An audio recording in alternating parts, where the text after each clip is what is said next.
The BBC is in deep trouble. They reckon they're losing up to £1.1 billion a year, since 3.6 million British households said no more. They don't want to pay a licence fee, they don't want to watch BBC content. Now, naturally, they're going to wonder how they're going to make up the shortfall. That's more than 1 million households saying they don't want to pay the licence fee since 2021. MPs are already telling them they're not doing enough to collect it. Well, many of the Brits who have cancelled theirs might contest that, with what they say are constant letters coming through the post, which they feel is harassment. Now, they might go to complain, but you can only complain to the BBC because there's no regulator for TV licensing. Ofcom doesn't cover that. Earlier this month, it was announced that YouTube had overtaken the BBC in this country. More Brits were watching, getting their news, getting their content from YouTube than they were Auntie Beeb.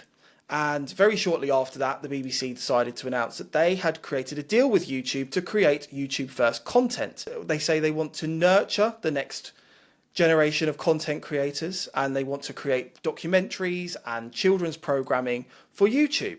They're spending a lot of money. They're hiring people for it. So it's not much of a stretch to imagine that maybe the BBC might want to one day recover the cost of that investment. Now remember, when new entrants came into the broadcast market, ITV, Channel 4, later Sky, these were all brought in under the BBC licence fee, even though they had nothing to do with the BBC. So with Ofcom now also being extended from broadcast onto the internet, it's not too hard to imagine that one day the BBC might start arguing that those watching its content on YouTube need to pay a licence fee. I think many Brits would find that unacceptable. They might say that the licence fee is obsolete and anachronistic. Now, one person who's been following the BBC and TV licensing for many, many years, criticising its tactics, is Mark Whitfield, member of TV Licence Resistance, and he joins me now. The reason that I wanted to speak to you is because the BBC this week has announced what it calls a landmark deal with YouTube to start creating YouTube first content. This comes about a week after the news broke that YouTube overtook the BBC in terms of total viewership amongst Brits in December. But judging by the history of the BBC, when new entrants have come into the market, a bit like with ITV and Channel 4, the licence fee somehow finds its way to being extended. Do you reckon there could be something slightly similar at play here? I'm not sure. Basically, the placing BBC content on YouTube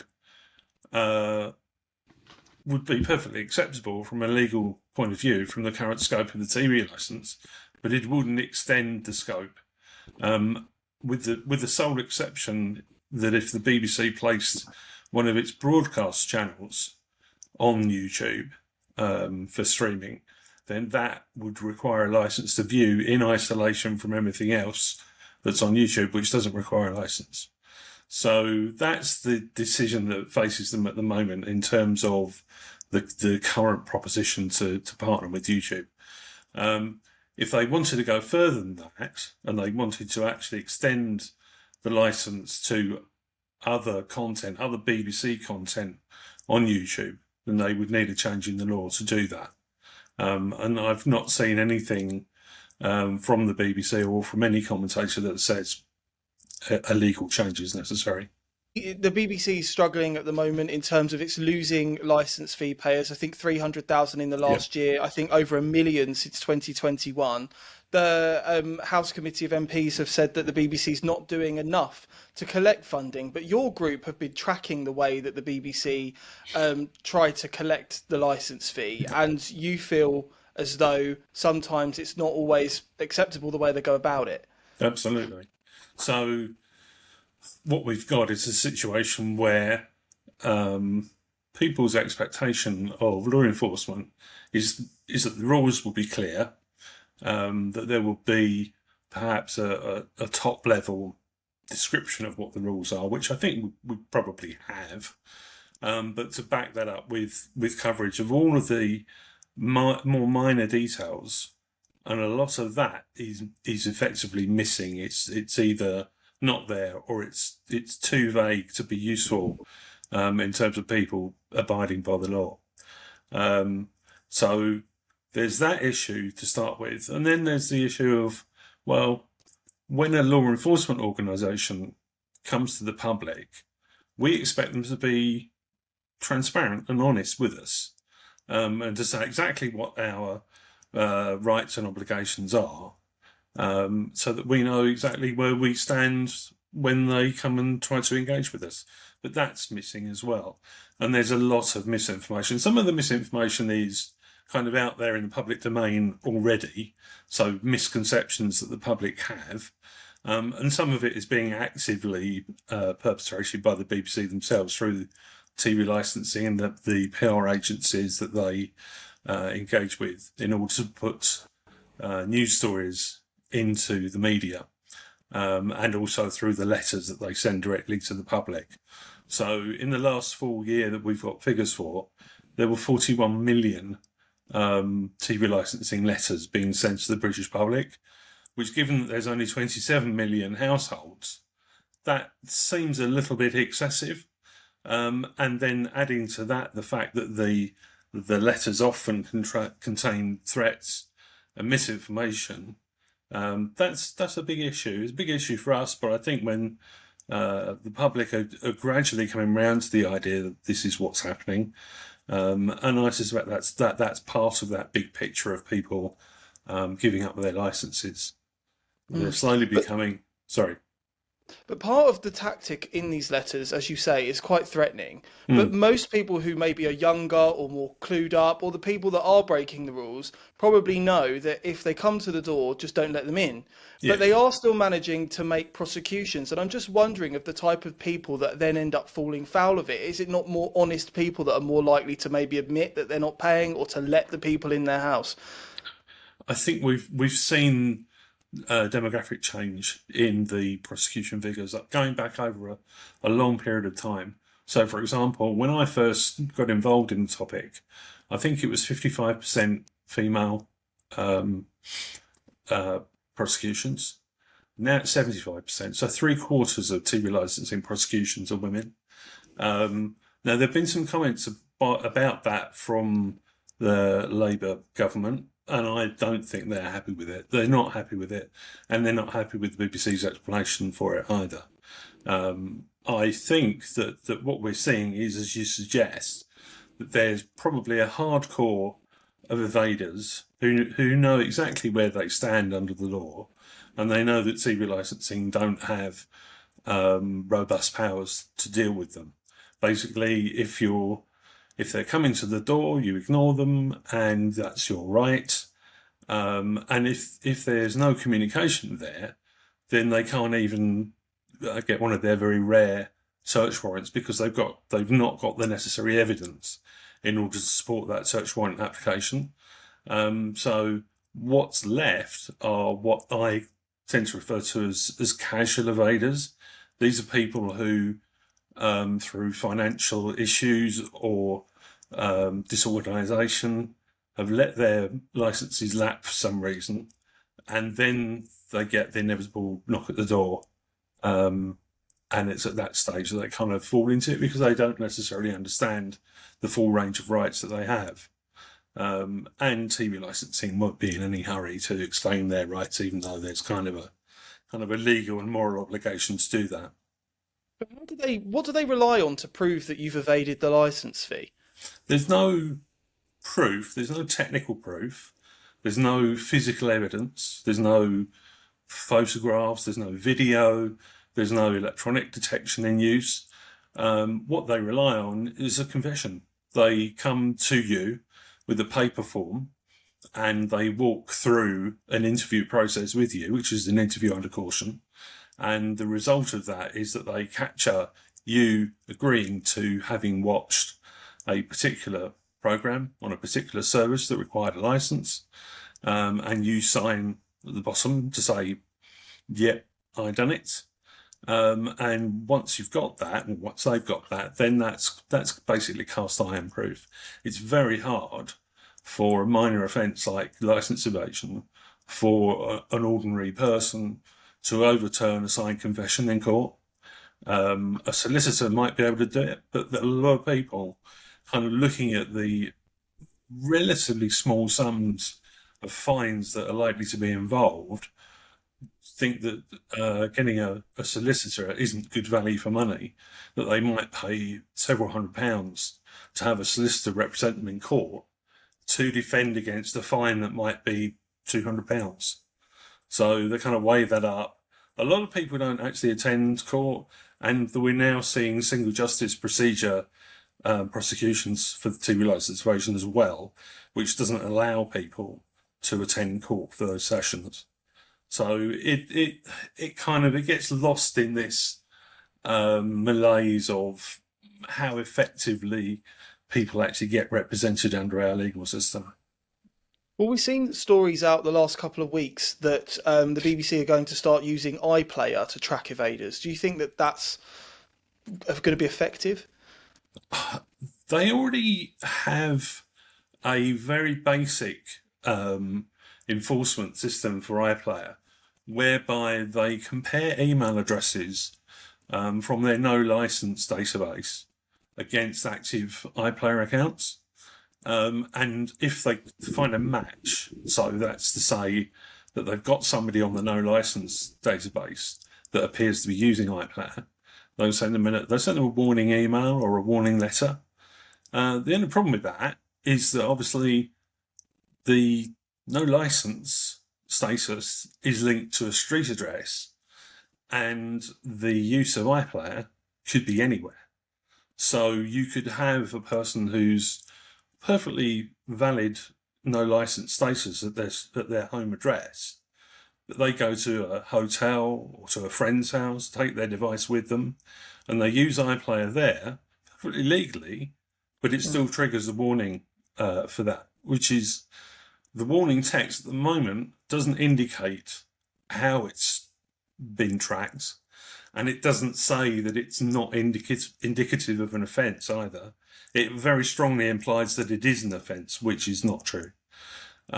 So there's an issue there. So that system has been in place on and off for several years, and it probably provides a level of tracking of a proportion of offenders and issues them a warning, which they may take note of.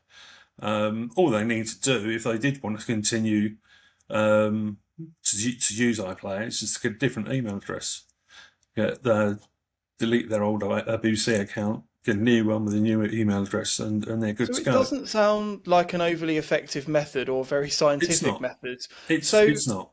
And you mentioned earlier about how, I mean, the way that the letters are put together is quite a threatening way to say, actually, we don't have a lot of leverage to get you to pay. Yes.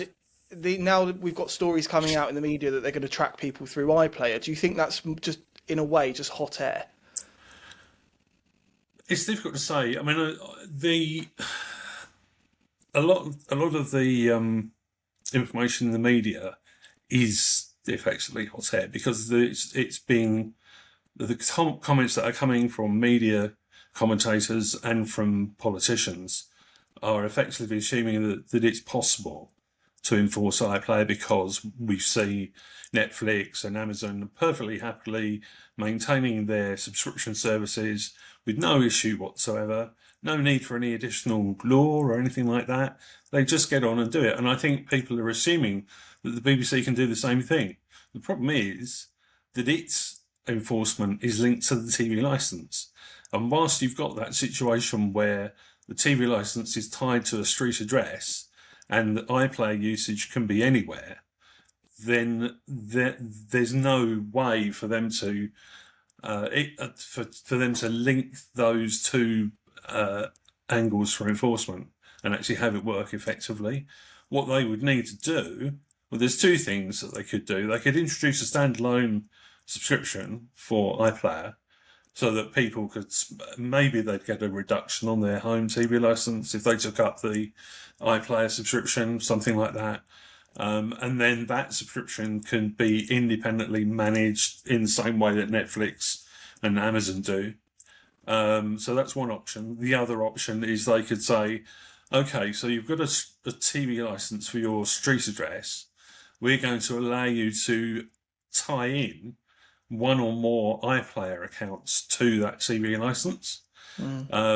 Say, I don't know, say they allow people to add up to five iPlayer accounts to one TV license, and then that would all be tied in quite neat and tidy. I dare say there would be people who say, well, my neighbour, he's got his daughter who's at college, her iPlayer account is on his home TV license.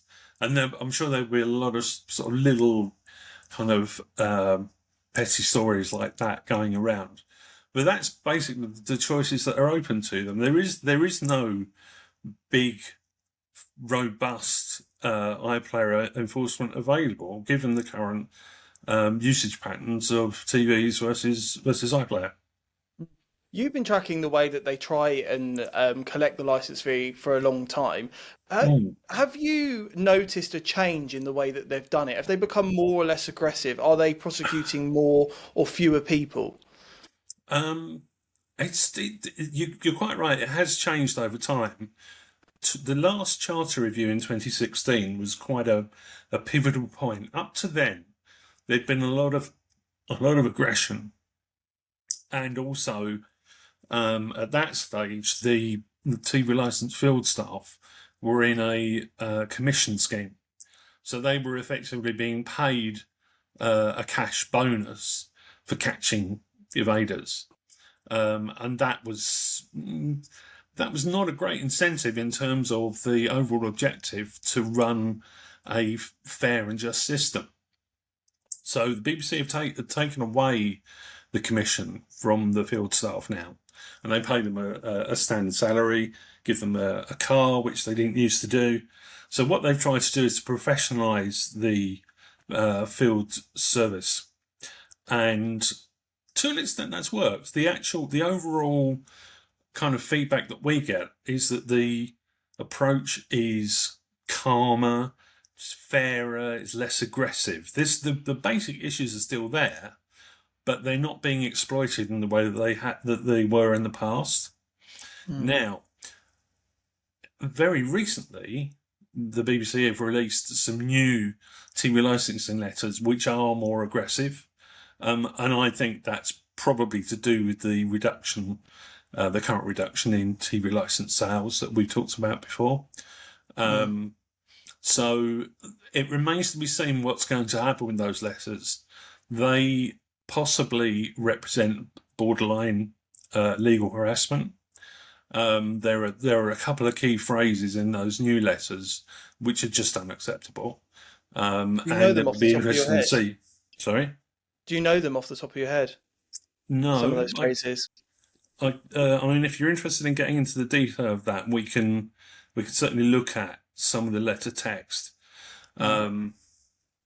So they're things where they're crossing the line between a basic description of the law and their enforcement approach, and actually making what appear to be legal demands of people. So things like, you must act now. We must call at your address to check whether you're breaking the law or not. That kind of thing, that very, very kind of strongly directed stuff, is just unacceptable because they don't have any legal rights to do those things. Basically, what they're trying to do is to fool people into thinking that they've got more powers than they actually do, and that's not acceptable. It's not the type of behaviour that maybe we would tolerate from an individual, I don't think. Someone constantly sending you letters through the door saying, I'm coming to your house to inspect what's going on inside of it. It's kind of Stalinist. But as you say, that so many people now have decided that, you know, they no longer need a licence fee or they don't want to pay for the BBC anymore. And it's estimated that they're losing over £1 billion a year because of it. And part of this deal with YouTube has been sold to us as the BBC trying to modernise, to find, as they say, find viewers where they are. And there's a passage here in the press release that I thought was kind of interesting. I'd like to get your view on it. Now, I know the BBC they've not said or given us any inclination that they're going to try and charge the licence fee for YouTube, but we're now seeing Ofcom starting to regulate YouTube. So it's not out of the question to think maybe one day the license fee will change to that. So this passage says, we want to promote key BBC programme brands, especially for those people that don't come to the BBC often, to ensure they get value from the BBC. Now, if you're not a licence fee payer and you don't watch the BBC, why does it matter if you have value from them? Well, there's this big concept, flawed concept, that they call universality. So the BBC and Ofcom both use that term. And what they mean by that is that they expect the BBC to be available to everyone. Now, there's a problem with that because the TV licence has been a key kind of gate to accessing the BBC, a legal gate, if not a practical one, for a long while, for decades. So effectively, they're railing against that kind of contradiction between it being universal, but at the same time, not everybody can legally access it. And a lot of the language being used is failing over the use of that term and that concept. So it's complicated. I mean, they, as I said before, if they want to put on-demand content onto YouTube in the hope of capturing some views, that's fine. They can do that. People will be able to legally access that content, whether they have a license or not. And away we go. We can track viewing figures for that content, and the BBC can say, "Oh, look how wonderful our experiment with YouTube has been, because we've got this, so many million views of this content that we created." So I don't have an issue with that at all. And in fact, one of the things that I think was a mistake by the BBC was closing the iPlayer loophole in 2016, because before that you had people like me who would occasionally dip into iPlayer and legally watch BBC content on there as part of watching most TV elsewhere, but there was still stuff that was still accessible. It was still universally accessible, and they closed that loophole. They expected it would win them 1 million licenses. It didn't. Nobody's taken to task for that. And also, in part of the negotiations over that, they agreed to take on responsibility for the over 75's free license.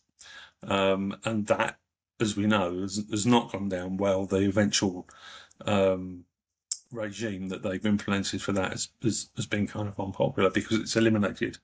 I think it's 3/4 of over 75s from receiving a free license. So they gave up that in order to seek something that's not been of value to them. They gave up something which was actually quite valuable to them and to the public. And kind of at the back of my mind is the feeling that perhaps the YouTube venture might turn out to be a similar kind of mistake. I mean, it's one of these things. It's a no-win situation for them, really. On the one hand, they want to keep people within the license fee scope, but at the same time, they want to try and attract more people, especially people that don't currently watch the BBC. So they're actually bringing content onto other platforms that you don't need a license to view. So effectively, they're giving away content that they could otherwise charge for in order to pursue this political angle of universality. And there isn't. I think basically it comes down to there being no winning position for them on that. It's just a choice that they need to make. Hopefully it'll work out well for them. And your group is all about resistance to the license fee. So how did you form? What were the initial issues? And when people get in contact with you, what are their issues with the BBC? Is it more that people just have an opposition to having to pay for something that they don't want to pay for if they want to watch general TV? Or is it more that they feel as though the BBC's failing in its responsibility? A lot of people accuse it of bias. Is that more the issue? Yeah, I mean, all of that. Obviously, it's a group with a number of people in it, and each individual has their own backgrounds and their own kind of feelings about the situation. For me, I am very much in the position of I don't like the license fee from a legal and moral point of view. The BBC, I think, has got issues with bias and waste. So I'm kind of coming from that position. I'm not opposed to there being public service broadcasting, but I think it has to be paid for on a rational basis, which I don't think the TV licence is. But also, we've got a number of public service broadcasters. So we've got BBC, the ITV, Channel 4 and Channel 5. And actually, I think if Ofcom said to Sky, we'd like you to take on some public service obligations, I imagine they would. So in effect, what we've got is multiple sources of potential public service content available to the public, but only one of them is funded by the licence fee. So we could rationalise that somehow and actually say, well, we're going to move some of the public service obligations around so that we actually get a fairer distribution, and therefore we can reduce the licence fee because we've done that. So there's, I just wonder, because I am a bit too young to remember when, well, I wasn't alive when ITV came around. You might not know. Neither was I. Oh, well, you might know because you've been tracking the licence fee for so long. Do you know much about the arguments that were made to bring the private broadcasters under the scope of the licence fee at the time? Not the detail. I mean, it was 1955 when ITV started. Now, prior to that, the BBC, the TV licence, and before that, the radio licence, that was purely a BBC thing. Commercial radio didn't start until 1973. So we've got quite a long history there of the BBC dominating broadcasting. And I think basically that because of that, it was pretty much automatic that it would continue to be a broadcast reception licence that would include ITV within its scope. I was alive when Channel 4 started in 1984, and there was no discussion at that stage as to whether they would be under the TV licence or not. It was pretty much automatic, and obviously you've seen over the decade since then more and more TV channels starting, and now more platforms outside of the broadcast infrastructure as well. So it's become a massive industry compared to where it was before 1955. And the TV licence is kind of anachronistic against that background.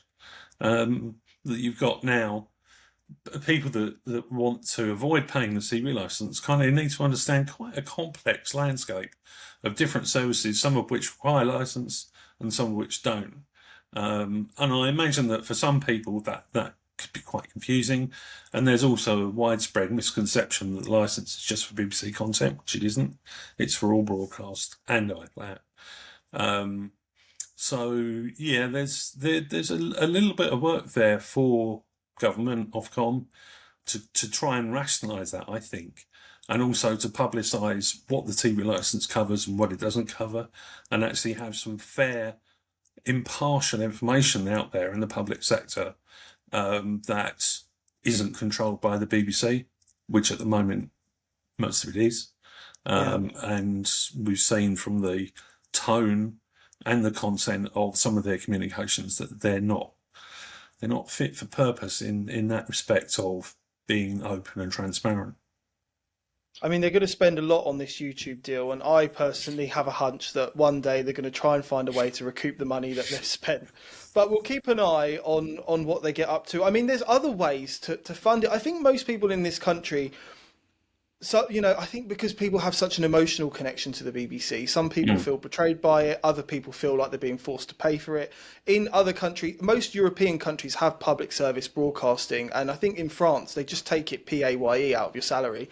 I don't think that would be popular here either, but we'll keep an eye on it. Before you go, do you have any hunch on sort of where you feel that they're moving to next with this funding model?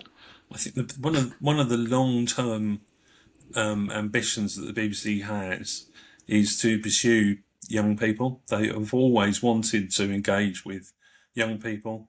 They had this long-term sort of sense that if they can capture young people as an audience when they're young, they'll remain with them for their whole lives.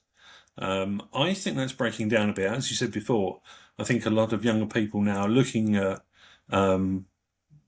seeking out good content on Netflix, Amazon, and the other commercial streaming platforms.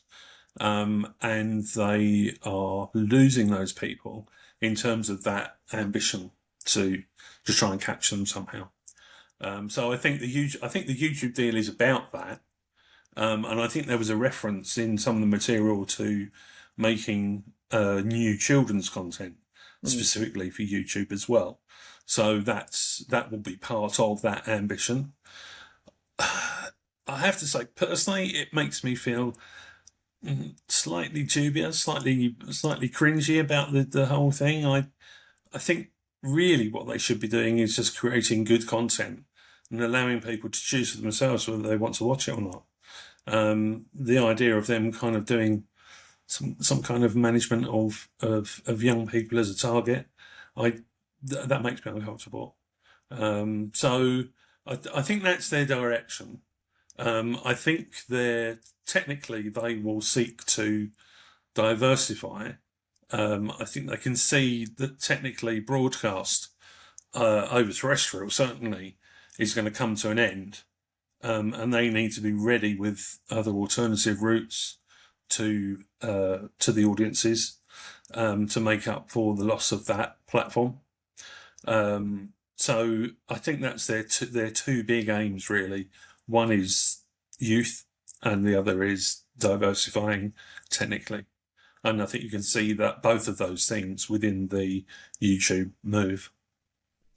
Someone, just finally, if someone is receiving, an abnormal amount of letters from TV licensing, and is there anyone they can complain to? Is there a regulator? No. One of the reasons why TV licensing is out of control is because there is no regulator anymore. There used to be oversight when the BBC Trust existed, which was, I think, before 2015. There was nominal oversight of TV licensing by them. There was a big report in 2008 where they reviewed the whole of TV licensing and didn't do a very good job. But because all of the issues that we've talked about threats and misinformation, they were still there back then. And in fact, the conduct of TV licensing operatives was worse then when they were engaging with the public than it is now. So there's no oversight. TV licensing, the brand, isn't, as many people might think, it's independent in some way. It's not. It's a BBC brand name, and TV licensing is part of the BBC. So it's operated by the BBC's Director of Revenue and Customer Management, who's Shirley Cameron. So it's firmly anchored in the BBC management chain. Certainly people can complain to the BBC. They can complain to TV licensing staff, and up to a certain level in TV licensing, it's staffed by people who work for Capita Outsourcing. And then as you get more senior, you get into BBC staff. So there's Shirley herself, and there's her small team, which is called the TV License Unit. So they're within the BBC. So there is a point in the BBC's complaining to, but I know from personal experience, the complaining to them doesn't work because obviously they're marking their own homework. There's no independent oversight. There is a relationship between the BBC and Ofcom, but it doesn't cover TV licensing. And there's no interest from any government, certainly any of the most recent ones, into actually looking at TV licensing and seeing how it's working in practice, which is kind of an oversight, given that I know that MPs receive complaints about TV licensing from their constituents, quite a lot of complaints. And the fact that they don't take a professional interest and say, well, why is this person being harassed? Why are they sending these strongly worded letters to them when they haven't done anything wrong? They're not asking those basic questions, and they really should be. Well, yeah, and even in long term for the BBC, I mean, on one on one hand, people call it auntie, and it's this idea that we have to trust it and it's the purveyor of truth. But then on the other hand, they're harassing old grannies Yeah, for absolutely. forced confessions. Yeah, It's it really doesn't make a lot of sense. It's completely out of date. There are technical legal issues with it, as well as the basic kind of feeling that people shouldn't be harassed in their own homes. Somebody, I mean, I think the smart money at the moment is that it will disappear into history before any of the issues get sorted out. It would just go. The government will say, "We're not doing this anymore. We're going to have some other means of payment, or alternatively, we're going to move the BBC over to advertising." And the minister has talked about that model of increased commercial activity for the BBC. So it could be that we actually see the end of the TV licence at some point. Well, thank you so much for that. We'll keep our eye on what they do next. Thank you.